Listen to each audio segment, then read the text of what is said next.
Hi guys, this is the first instructional video I've ever done, so it will be very rough and ready, and I apologise for that. I hope to be able to do some basic instruction on Qcad using this format, allowing you all to learn exactly the same thing with some examples in each of the areas that you work in. Anyway, we'll get started. This first one's kind of designed towards Nina. Rectangles, dimensions, setting up the program, etc. But we'll just progress and we'll see how it goes. And please give me comments back. I'd really appreciate them.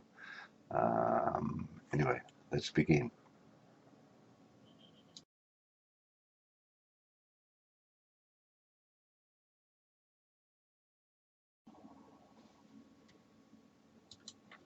So let's open the program. Double click on Qcad and the screen should pop up, and I like to work with a white background. You can leave it black if you like, but that's the way I do it. You can change it later if you like. So, yep, set for millimeters. So just opening up Qcad, and this is a basic home screen with lots of icons and lots of information around it. It's all a bit confusing to start with, but we'll try and make it as simple as possible. We'll set up some of the more commonly used icons up the top here. So we right click in that space, go down to toolbars and click on modify. That is the most common one we will use.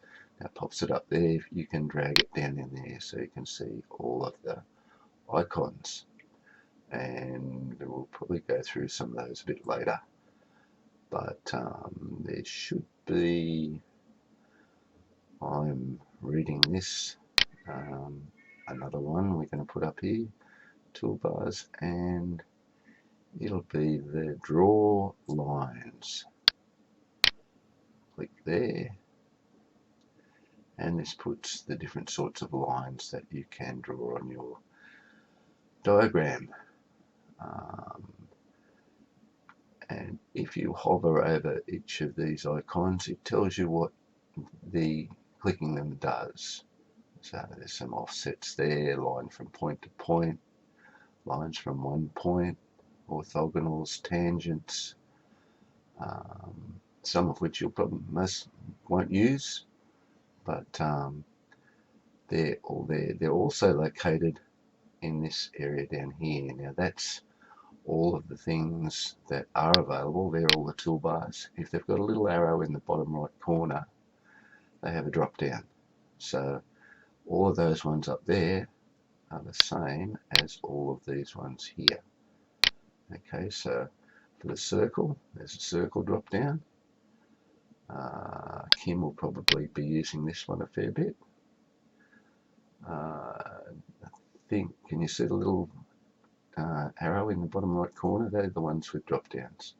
So there we have lots of shapes. Now I would imagine Nina and Frank will use those a fair bit, especially the rectangle tool, which is in that shapes area.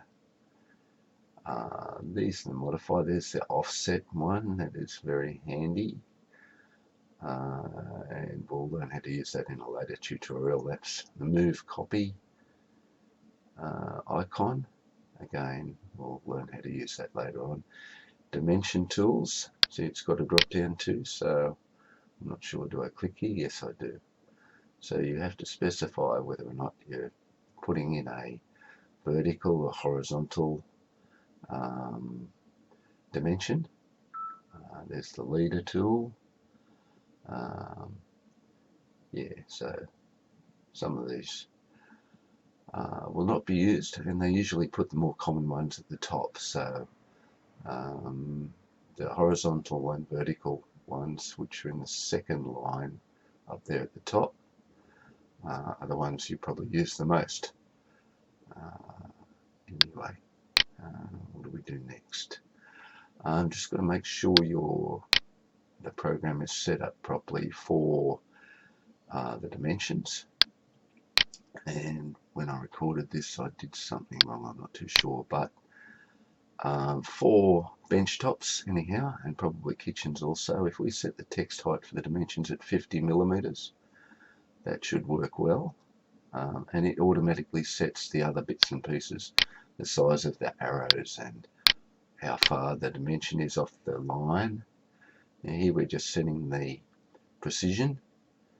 As you can see, if we're working in millimeters, we don't need points of millimeters, so you could, if you're working in centimeters or meters, you could put down to 2 decimal places, but we don't need any if we're working in millimeters, so we apply that.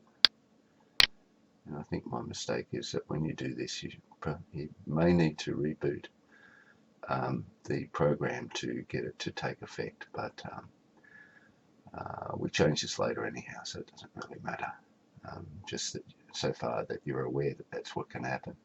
Now we move over to layers. Layers can be very handy. You can put all your information on one layer if you like, but I like to have a few different layers with my information on. And we're going to set this one up basically for bench tops. So our first layer is called bench tops. We'll make it slightly thicker line weight, so it's 0.35. You can make it 0.5. So there's bench tops there.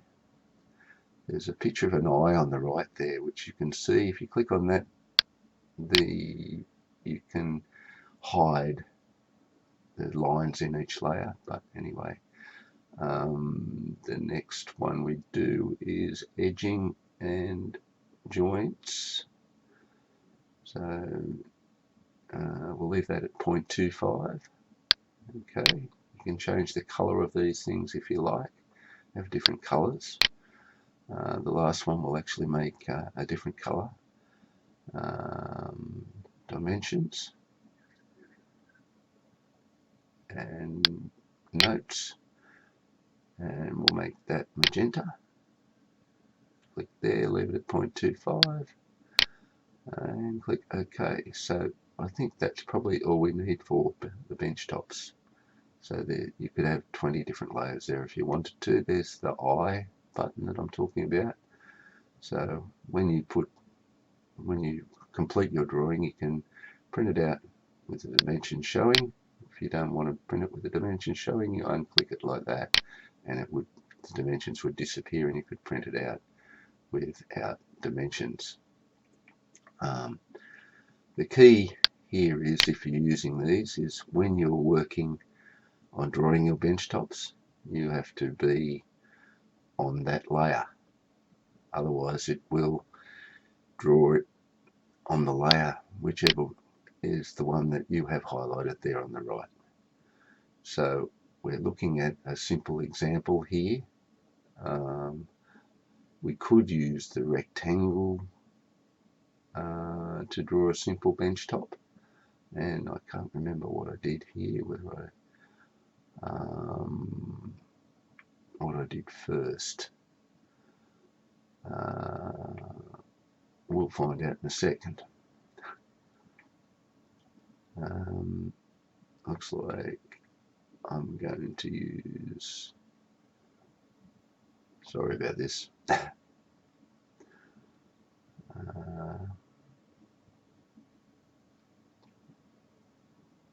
Hopefully you can hear the clicks. So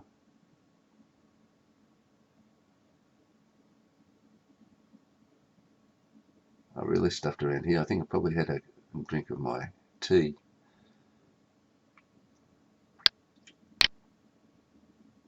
Okay, finally.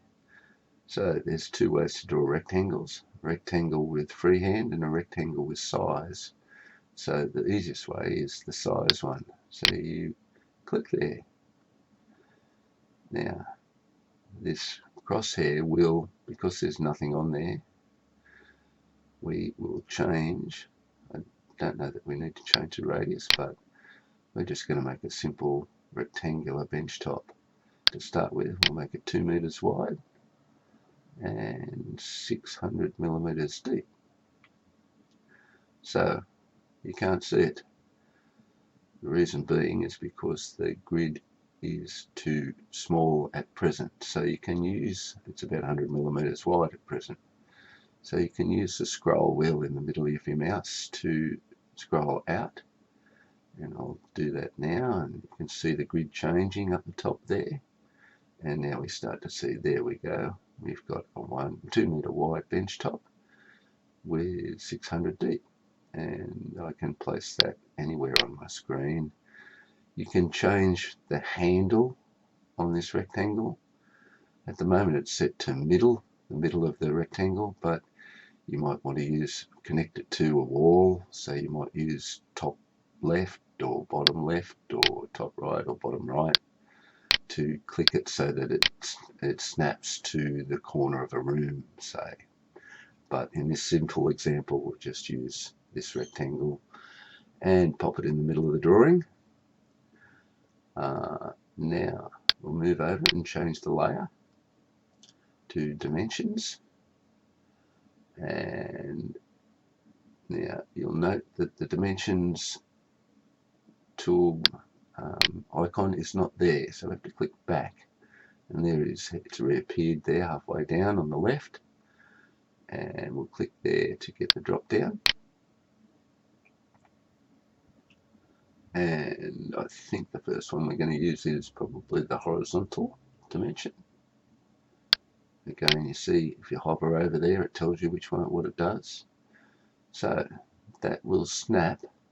It's looking, if you look down there, it's looking for the first extension line, because it's looking to measure from a point to a point. If you don't like what you've got, you can right click. So it's a picture of a mouse down there.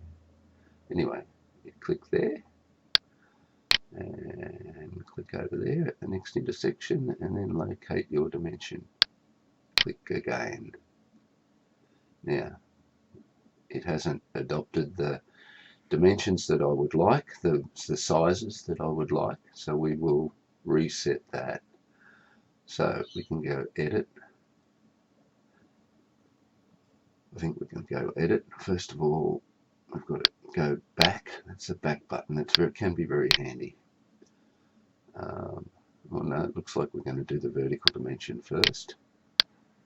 It snaps automatically to different ones, and again, it's looking. Now we're leaving a little bit of extra room there on the right hand side so the dimension can fit in when it's a little bit bigger than it is now.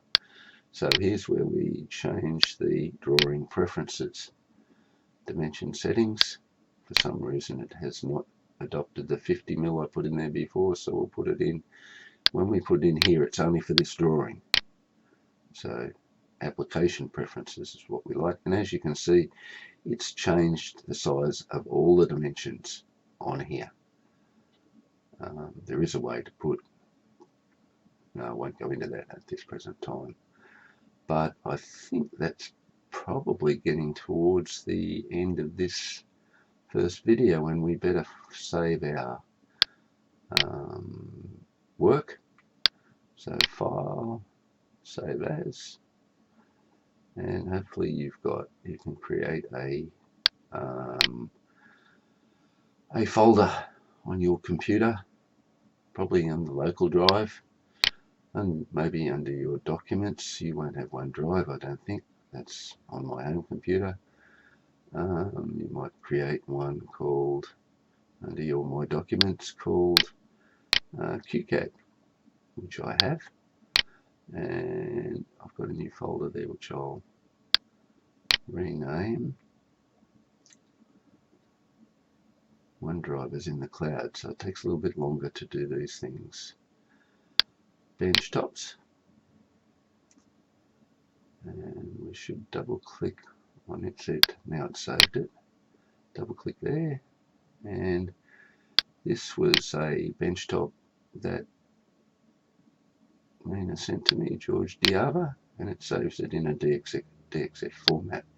So that is the end of tutorial 1, and I hope to get a lot better at this.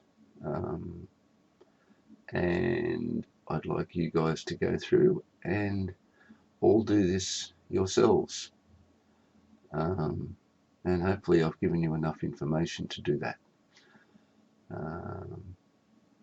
By doing this, you can stop at any stage and go back and look at what I clicked on, and it'll mean that you're all pretty much at the same level at the same time. So when I come in, I'll be able to answer any questions you have, and I hope to make another one of these over the next day or two. Probably, what am I doing next? I think I'm doing Frank.